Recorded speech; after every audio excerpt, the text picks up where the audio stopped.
Elden Ring, but if I die, then I become a random boss. Elden Ring has over 200 bosses, everything from skeletons in boats to literal gods. So today, I'm gonna be taking control of them and using them to try to beat the game. If I die, then I'll become a completely random boss, and right now I'm playing as Black Knight Edred. Welcome back to Amazing Chess. We are currently in Limgrave right now, and my goal is simple. I need to beat Margit and collect the Great Rune, but I'm not playing as a Tarnished, I'm actually playing as a Black Knight. He's the first of many bosses that I randomized before starting this run, and not gonna lie, we got pretty lucky. This Black Knight's a field boss from the DLC who doesn't really get much love. According to this user on the wiki, he doesn't even deserve to have the Tree Sentinel's boss music, but that's all about to change. This first boss fight should be easy, but there is a small problem though. Despite being an armor knight, his poise is actually surprisingly low, and Margit loves to spam attacks, so we do not want to mess around here. When the fight started, I opened with the Crucible Wings, then rolled straight into his twin blade attacks. To the surprise of absolutely no one, Margit stunned me out of it, so I just did it again, and eventually he went down. After steamrolling through most of the castle, I made my way to Godric and decided to do my best Silver Knight impression. Godric's Stormcaller was no match for my great arrows, and after knocking him off of his feet, I flew right over his flames in phase 2, then finished him off with my twin blade. And in just a few short minutes, I already had my first Great Rune, 2 medallion halves, and a one-way ticket to Radahn's castle. This fight was brutal, but the Black Knight had a secret weapon, Golden Vow. I didn't even know he could do this. I hid behind a weapon pile and used it, but the Black Knight is not a fast boss, so even though Golden Vow reduced the incoming damage, we still took a beating trying to get in. I tried using the environment to my advantage, but at this range, there was just no avoiding his great bow. After closing the distance, the pendulum finally swung in my favor, and in just a few swings, Radahn was already down to half. He wasn't going down without a fight though, and my goal at this point was to kill him before he went for the meteor, because I wasn't really sure if I could survive it or not. When he went for Cragblade, I pulled out a great bow of my own, but before I could land the final shot, he took to the sky, and all we could do was pray. After surviving with much more HP than I thought we'd have, I got back up and one more great arrow finished the fight. That brought us to the Tree Sentinel. After buffing with Golden Vow, I went in with the wings, dodged his stomp, and he was already going into phase 2. Since the animation takes a while, I just kept swinging, and that's when he dropped the keys to the capital. Everything had gone perfectly up until this point, but luck like this doesn't last forever, and the capital is where it started to run dry. Alright, we are officially in the capital. 2 great runes down, and the next 2 bosses on our list were Godfrey and Morgott. Morgott shouldn't be a problem. He's got low HP, and I do resist slash, but the same could not be said for Godfrey. He has a single phase with no scripted attacks and a super aggressive moveset that's bound to take advantage of my poise, so I'm thinking my best shot against him is the great bow, but at the same time I have no idea how we're going to use it in that tiny arena. We'll have to cross that bridge when we get there. I try to be smart and skip the capital by dropping onto the rooftops, but neither the jump nor the wings could get me over the wall, so I just decided to walk around like a normal person. As I ran through the capital, eventually a high page caught up with me and unloaded his crossbow for over 4,000 damage. I've got a lot of HP, but these hits were definitely starting to add up. When I got to the Erdtree avatar, he body blocked the entire avenue, and he was way too big to squeeze past. I tried to bait him out and run by, but even that didn't work. Eventually he managed to stance break me, and just like that, the MVP was gone. But after looking back at this clip, I noticed something was weird. I realized he was hitting much harder than he usually does, and that's because I buffed the avatar by accident when I cast Golden Vow on myself earlier. Since I'm an enemy, it also affects other enemies, and that made him hit a lot harder than he usually does. Before we see what enemy I turned into next, this video is brought to you by Blizzard Entertainment, who wanted me to try out Diablo Immortal, and honestly, it really surprised me. It's a completely free hero fantasy game you play on your phone, and the second you boot it up, you pick a class, and you're already killing waves of demons with some of the most satisfying abilities I've ever used in a mobile game. No tutorials to slog through, no jargon, no 20 menus before the fun starts. You just pick it up and play. The whole thing looks just like a fantasy movie too, which is wild because it's running on a phone. You drop into this dark cinematic world where every quest, dungeon, and bounty pushes your character forward, and the cool part is that there are rewarding ways to keep progressing as you build out your character.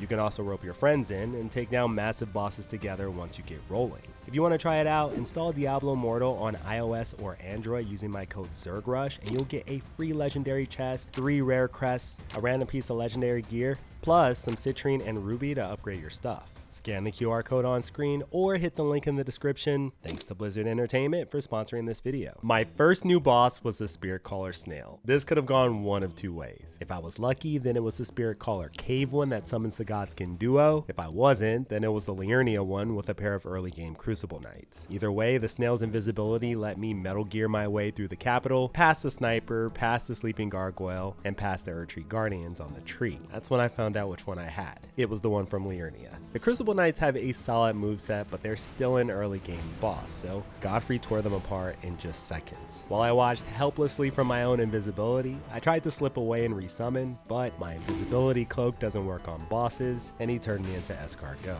Then I respawned as the Royal Revenant. Pretty good, right? Wrong.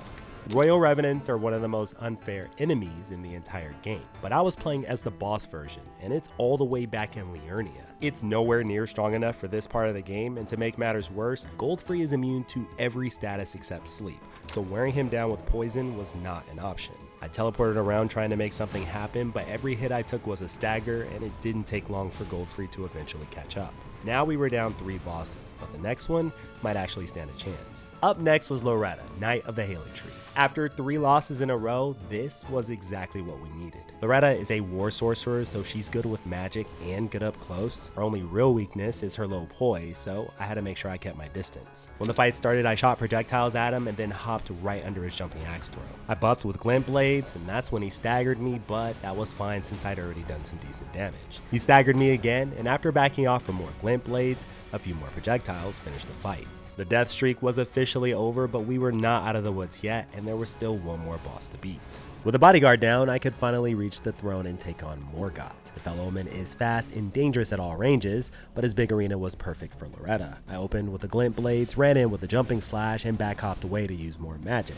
Morgott tried to fight back with his spear, but his damage was nothing compared to mine. Less than a minute into the fight, and he was already in phase 2. After waiting out the explosions, I went back in for another attack, and he didn't even get a chance to use his holy swords. Loretta made that look really easy, but the fire giant was anything but that. Okay, so far so good. Honestly, I think Loretta is perfect for this part of the game. There are actually a lot of enemies in the mountaintops, and her horse is going to make crossing them super easy. As far as the fire giant goes, I actually think this is one of the better matchups I probably could have gotten. Being able to switch between melee and magic is huge for this fight, especially in phase 2 when his pillars make approaching him pretty much impossible. Enemies don't get iframes, so if I get torched by one of those pillars, it's going to hit me like a million times and I'll probably die. In this fight, I tried to hop the opening snow wave, but failed and paid the price for it. A double slash did some respectable damage to his weak ankle, and the next attack actually broke his splint. Shortly after, I broke his phase 2, and the fire giant was not having a good time. At this point, I decided to go all in, back hopping with glint blades so he couldn't roll, which probably would have destroyed me. When phase 2 started, I was really far away, but that was fine because I still had my great arrows. I did my best to target his weak points and even got a stance break. Things were going really well until they worked. I flew a little too close to the sun and got caught in a blender of fire orbs. Glint blades bailed me out though, and a triple slash put him on life support. When he finally did roll on me, my small hitbox only took 1 tick of damage, and a jumping great arrow finished the giant off for good. After burning the Erdtree, the next stop was Fair Missoula, and Loretta was still in really good shape. The only catch was that the next fight was about to exploit her biggest weakness. I am so glad we did not lose Loretta there. The Fire Giant usually gatekeeps these runs, and he could have easily turned through like 10 or 15 bosses there. Got the Godskin duo up next, and I am not looking forward to this fight. Where do I even start? The arena is super cramped. Black Flame can reach you from pretty much everywhere, and there's 2 of them. We're gonna need a new strategy. I'm gonna try to burst down the noble since he is the most dangerous one. If he rolls on me and I can't get to safety in time, then it's pretty much over. Aside from that, there's not really much else we can do. When this one started, I casted glint blades and focused on the noble until I eventually got a stance break, but the Apostle's fireball and the noble's transition knocked me away before I could finish the job. At this point, I backed off and prayed that he wouldn't go for the rolling attack, and he went for the rolling attack. He bounced off the walls like he was possessed and hit me not once, not twice, but 3 times. Although I did manage to kill the noble, the damage was already done, and the Apostle took care of the rest. Next, I was reincarnated as a falling star beast. This guy blocks almost all incoming damage and staggers everything it touches, so I was pretty much a bull in a china shop. I really didn't want the noble hitting phase 2 again, so I backed off, charged in with some tail swipes, and then took them down one at a time. The apostle went down first, and the noble fell shortly after. RNGesus had blessed the run with some good luck, and all I had to do now was not waste it. With the duo gone, Malekith was right there. On the way over, I took out an ancient dragon and came across a bridge, but the game's wall block wouldn't let me cross it, so I tried charging and fell to my death. Despite the irony of this situation, this was definitely a skill issue, and it just serves as a reminder that these enemies are not supposed to be going through these areas. Now I had to beat Malekith as whatever the game gave me next. Considering the fact that he's one of the hardest bosses in the base game, I really needed a good roll, and I didn't get one. I can't believe this. I'm not even Morgott. I'm Margit, and yes, I know they're the same person, you know what I mean. Even though I'm playing as literally the first major boss, I'm pretty sure I can still win if I play perfectly, as long as I keep my distance and... Oh sh**. This fight was a disaster. Even though we had one of the best movesets in the entire game, Margit just didn't hit hard enough. At the rate I was going to have to hit him 90 times across both phases. While I did pull off a few stance breaks, none of it seemed to matter, and that's when I got reincarnated as an Omen Killer. How ironic. Now there were 2 Omen Killers in this boss arena, but mine was from Liurnia. My plan for this guy was simple: let the flames build up stance damage and hope for the best. After some very disappointing trades, I did manage to get a stance break, and my karma must be terrible because after dying again, I spawned in as Leonine from Limgrave. Oh my god, I'm a Rune Bear. Rune Bears are usually pretty scary. Not this one though. Malekith was still wearing his armor underneath that cloak, so my claws were doing some pitiful damage. I still got a stance break though, and after getting some solid hits in, Malekith decided he'd seen enough. Oh, finally something I can work with. She wasn't the Limgrave assassin, so she had to be the one from Altus or Electo, but either way, this was the best thing that happened to me all run. It was time to steal another fragment from the Rune of Death. She was perfect for Malekith for 2 reasons. 1, she's super fast so I could run circles around him, and 2, her Death and Death projectile destroys every single boss except one, and you'll see exactly who that is in just a few. Every time a projectile staggered him, I ran in for an attack and then ran back out. The damage slowly pushed him into phase 2, where I set off his explosions and had projectiles waiting for him whenever he landed. When I got low, I knew I could not afford to lose this boss, so I started spamming Death and Death, and one more projectile put down Malekith for good. Getting him. Now only 3 bosses stood between us and the end of this run. This was not going to be easy. The assassin was fast enough to dodge pretty much everything, but her defenses were paper thin, and Godfrey was the perfect counter. His first phase is pretty much immune to Death and Death, so we were going to have to do this the hard way until he entered phase 2. I dodged his axe over and over until a projectile finally broke him. From there, I went for some quick attacks, and on the way out, he caught me with an overhead. I knew that if I could just get him into phase 2, then the fight would be over, so I rushed him during his earthquake and jumped over the shockwave. Now that he was in phase 2, Death and Death was working as expected. I went for another projectile, but his aura knocked me over, and then he went for his Earthshaker.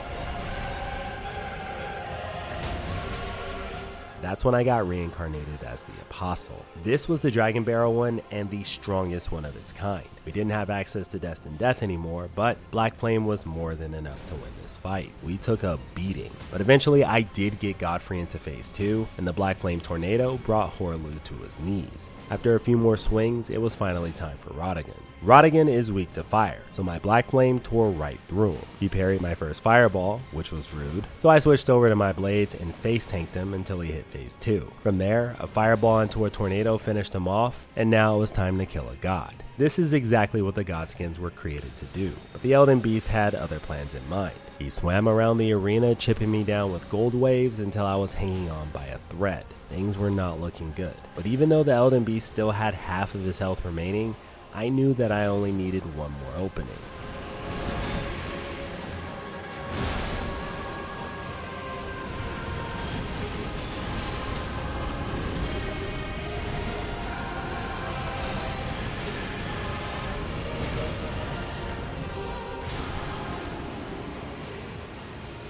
Thanks for watching. If you enjoyed this video, then check out this playlist because I'm trying to beat Elden Ring playing as every single boss. And thanks again to Blizzard for sponsoring that part of the video. As a reminder, Diablo Immortal is free and code LEGEND26 gets you legendary gear for free, gold, and gems when you install. Scan the code and jump in today.